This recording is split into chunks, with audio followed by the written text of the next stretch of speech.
Untuk dapat terhubung dengan Allah, setiap manusia harus mengetahui channelnya dan mengetahui frekuensinya dahulu.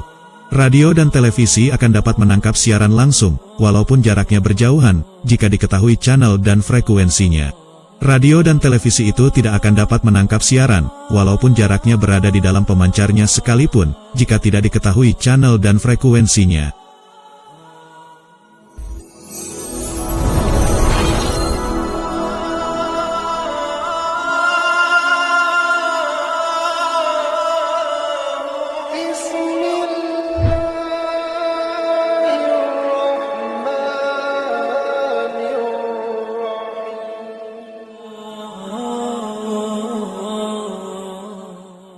Assalamualaikum warahmatullahi wabarakatuh. Halo sahabat Islam Media. Mengapa engkau menyembah Tuhan yang tidak kamu lihat? Dan mengapa Tuhan tidak pernah menunjukkan dirinya kepada manusia bahwa Dia ada? Sehingga semua makhluk di dunia ini dapat beriman kepadanya, bahkan tidak akan ada kaum ateis. Terkadang pertanyaan-pertanyaan itu hadir di dalam diri kita. Apakah benar Tuhan itu ada? Sedangkan manusia, atau diri kita, belum melakukan perjumpaan dengannya. Bahkan dalam Islam pun dituntut untuk meyakini Tuhan yang keberadaannya belum diketahui oleh manusia itu sendiri. Lalu bagaimana Tuhan itu sebenarnya? Secara teknisnya, dari teori dan ilmiah, bahwa manusia ini terbentuk melalui proses biologis. Seperti makhluk-makhluk lainnya juga demikian. Bahkan alam semesta juga terbentuk melalui proses panjang, seperti dalam teori Big Bang. Semua ada prosesnya, lalu di mana eksistensi Tuhan itu terhadap manusia dan alam semesta ini? Pernahkah kita bertanya demikian dalam diri kita? Dan bagaimana jika pertanyaan itu dilontarkan kepada diri kita? Sebagai umat Islam yang meyakini adanya Allah Subhanahu wa Ta'ala sebagai Tuhan yang Maha Esa. Bagaimana agar eksistensi Tuhan itu dapat dijelaskan secara ilmiah? Sahabat Islam Media, tentunya jika pertanyaan itu dijawab dengan dalil-dalil, atau ayat-ayat Quran dan hadis, tidak akan berlaku bagi kaum ateis. Yang mana, kaum ateis selalu mengedepankan akal, dan semua harus dapat diilmiahkan. Kaum ateis tidak akan menerima jawaban yang seolah-olah teori atau cerita. Apalagi sampai untuk diyakini. Padahal Islam itu adalah ajaran yang amaliyah dan ilmiah.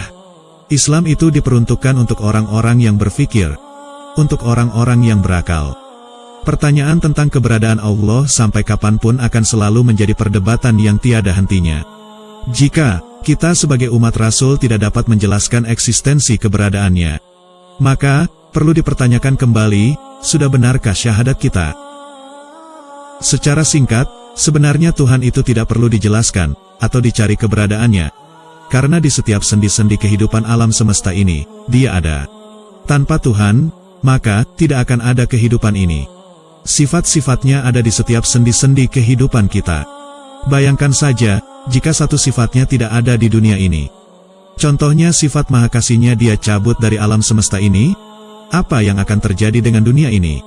Maka, tidak akan ada kedamaian di atas alam semesta ini. Orang tua tidak mengasihi anak-anaknya lagi. Kehidupan manusia akan berantakan, saling membunuh, bermusuhan. Seluruh makhluk tidak lagi ada rasa belas kasih. Dunia ini akan hancur. Itu sebabnya, Allah menanamkan sifatnya di alam semesta ini, sehingga keseimbangan alam semesta ini terjadi. Namun jawaban itu juga tidak akan diterima, karena belum rasional. Jawaban itu seolah cerita dongeng. Apalagi tentang pertanyaan, mengapa umat Islam menyembah Tuhan yang tidak dilihat? Dan jika memang benar Tuhan itu ada, maka coba tunjukkan. Lalu bagaimana kita harus menanggapinya? Islam adalah agama yang diperuntukkan seluruh alam semesta, dan manusia, yang memiliki akal untuk berpikir.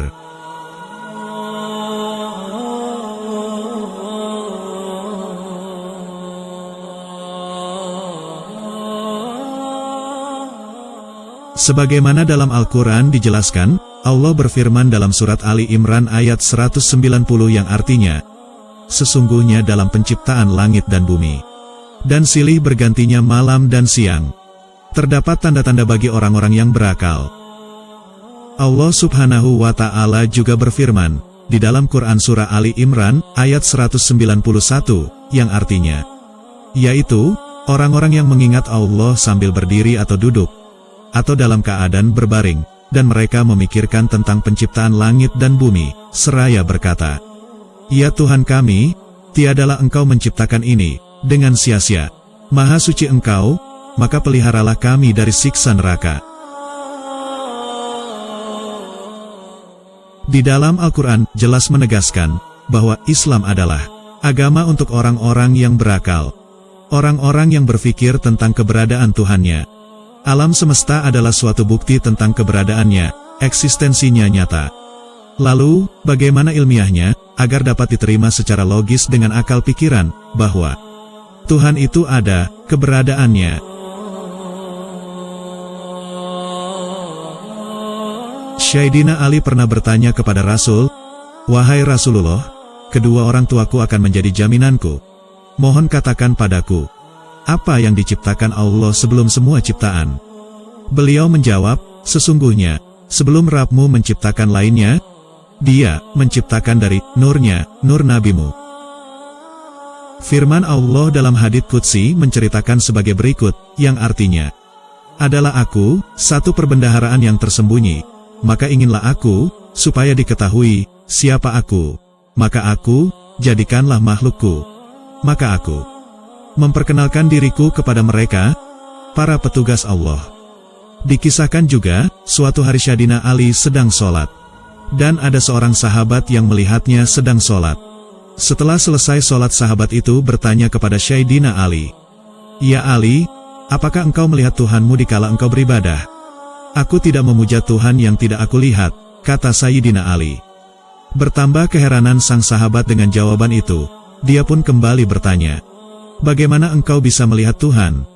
"Allah Subhanahu wa Ta'ala tidak dilihat oleh mata, atau di arah tertentu," kata Ali. Lalu Ali diam sebentar kemudian melanjutkan penjelasannya, "Melainkan dengan hati dan ada di semua arah." Sebenarnya, Allah Subhanahu wa Ta'ala di dalam Islam bukanlah sesuatu yang harus diperbincangkan lagi, karena itu adalah mutlak wajib, berhampir dan beserta dengannya. Sebagaimana sudah kami jelaskan dalam video-video sebelumnya. Mulai dari syahadat, beserta Nur Muhammad, menemukan mursyid. Semua sudah jelas dalam Islam. Namun kali ini, kami mencoba kembali untuk menjelaskan eksistensi Allah, yang dapat diterima oleh akal pikiran kita.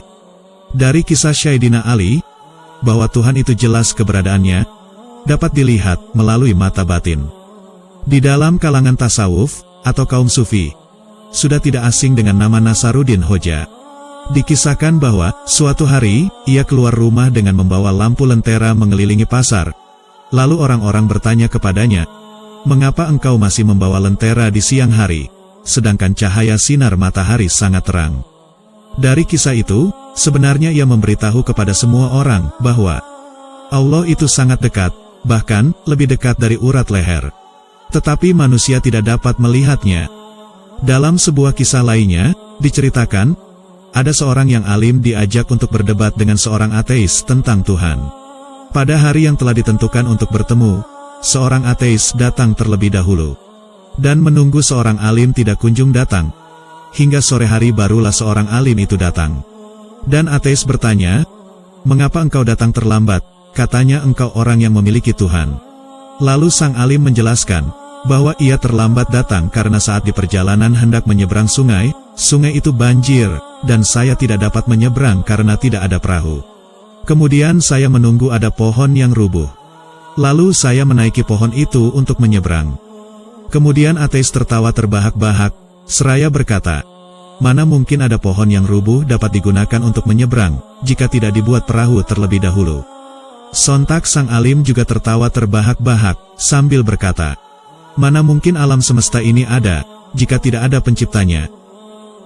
Kisah-kisah tersebut memberikan pengetahuan, bahwa segala sesuatu di alam semesta ini ada yang mendesainnya dan ada yang membuatnya. Teknisnya saja yang memiliki sistem terstruktur.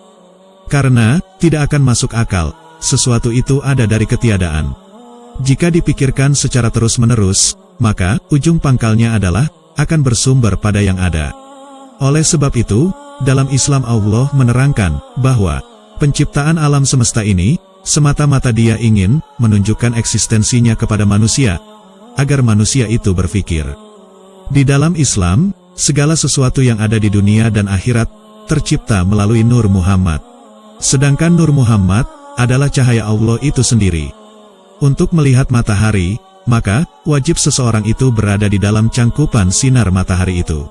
Seseorang yang berada di dalam ruang gelap tidak akan dapat melihat matahari.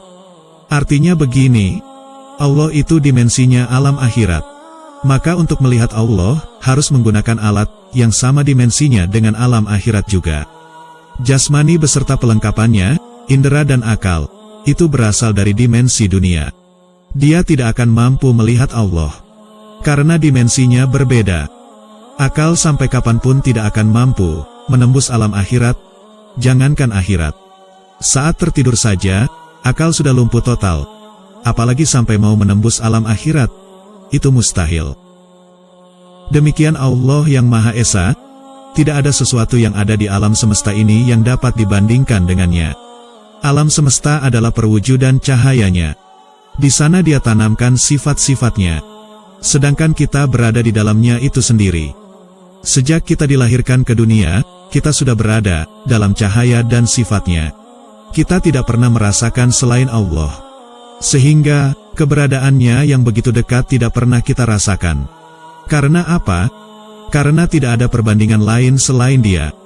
Seperti seseorang yang dapat mengetahui warna yang berbeda-beda, karena ada perbandingannya. Jadi, ia dapat mengetahui warna hitam, putih, biru, merah, dan lain-lain. Itu semua karena ada lawan perbandingan warnanya. Demikian juga dengan Allah. Tidak ada satu makhluk pun yang dapat menjadi lawan perbandingannya, ataupun menyerupainya. Lalu, bagaimana manusia akan mengetahuinya? Sejatinya, manusia sudah berada di dalamnya, melalui sifatnya. Tetapi, karena tidak ada lagi selain Dia, maka, keberadaannya yang sangat dekat itu menjadi biasa. Jadi, seluruh alam semesta ini merupakan eksistensi keberadaannya. Melalui sifatnya Dia telah menunjukkan eksistensi keberadaannya. Maka, beruntunglah orang-orang yang dapat melihatnya. Islam itu sangat ilmiah. Allah telah memberi banyak petunjuk melalui alam semesta ini. Melalui karyanya yang ada di sekitar kita, lingkungan kita. Agar kita lebih banyak berpikir tentang semua itu. Agar kita tahu keberadaannya, eksistensinya. Ilmiahnya begini. Di dalam Al-Quran, Surat Qaf ayat 16, Allah berfirman yang artinya, dan sesungguhnya, kami telah menciptakan manusia, dan mengetahui apa yang dibisikkan oleh hatinya. Dan kami lebih dekat kepadanya daripada urat lehernya. Di dalam Al-Quran, Allah menjelaskan, bahwa, Dia dekat dengan manusia, bahkan Allah perjelas lagi, lebih dekat daripada urat lehernya. Di sisi lain, dalam Al-Quran, Surah Al-Isra ayat 1. Dan pada Al-Quran, Surah An-Najm ayat 13-18, Allah menjelaskan peristiwa Isra dan Mi'raj, di mana Nabi diperjalankan dari Masjidil Haram ke Masjidil Aqsa. Lalu Nabi ke Sidratul Muntaha menghadap Allah. Dari penjelasan ini diketahui, bahwa, Allah subhanahu wa ta'ala sangatlah jauh. Untuk mencapai Allah, Nabi harus menempuh perjalanan yang sangat jauh. Sedangkan ayat Quran sebelumnya mengatakan bahwa Allah itu dekat, bahkan lebih dekat dari urat leher. Lalu di manakah letak kebenarannya itu? Apakah Allah itu jauh atau Allah itu dekat? Apakah Al-Quran itu salah? Mengapa ada ayat yang bertentangan dalam Quran? Apakah ayat-ayat ini sudah kita riset kebenarannya? Ataukah kita hanya ikut-ikutan dalam meyakininya? Tanpa sedikit pun tidak mau berpikir, tidak mau membuktikan kebenarannya. Ataukah kita yang tidak tahu harus menjelaskannya bagaimana? Sebagai umat Nabi Muhammad, dengan agama Islam yang mulia raya ini, maka, ayat itu harus mampu dijawab kebenarannya. Karena Al-Quran tidak ada yang salah. Al-Quran yang begitu dahsyat kekuatannya harus diriset kebenarannya, agar tidak menjadi cerita dan dongeng semata. Rumusnya seperti ini. Segala sesuatu yang dekat tetapi engkau tidak bisa menggapainya, maka, akan terasa jauh. Namun, segala sesuatu yang jauh tetapi engkau dapat menggapainya, maka, akan terasa sangat dekat. Di Inggris sedang berlangsung pertandingan MotoGP. Kita di Indonesia tidak akan bisa melihat pertandingan itu. Tetapi jika kita memiliki frekuensinya, maka pertandingan MotoGP itu akan dapat kita saksikan di Indonesia secara langsung. Dan yang kita saksikan saat itu, detik itu juga, akan sama persis dengan yang sedang berlangsung di Inggris. Kita dapat mengaksesnya secara langsung melalui media televisi yang disiarkan langsung dari sana. Tentunya kita terlebih dahulu mengetahui channelnya, tahu kode frekuensinya, barulah dapat terhubung langsung. Tetapi jika kita tidak mengetahui channelnya, tidak mengetahui frekuensinya, biar televisi atau radio itu ditaruh berada di dekat, atau di dalam pemancarnya, televisi atau radio itu tidak akan tersambung sampai kapanpun. Seperti seorang ateis ataupun siapa dia orangnya, yang bertanya tentang eksistensi keberadaan Allah Subhanahu wa Ta'ala. Mereka, biar dijelaskan sampai kapanpun tidak akan bisa mengetahuinya. Karena yang mereka pakai adalah dimensi akal atau dimensi dunia, maka, sampai kapanpun, akal tidak akan mampu mengakses keberadaannya. Sedangkan untuk melihat keberadaan dan eksistensi Allah, harus menggunakan alat yang sama dari dimensi akhirat pula, yaitu ruhani yang terhubung dengan cahayanya, Nur Muhammad. Barulah semua jelas terang benerang.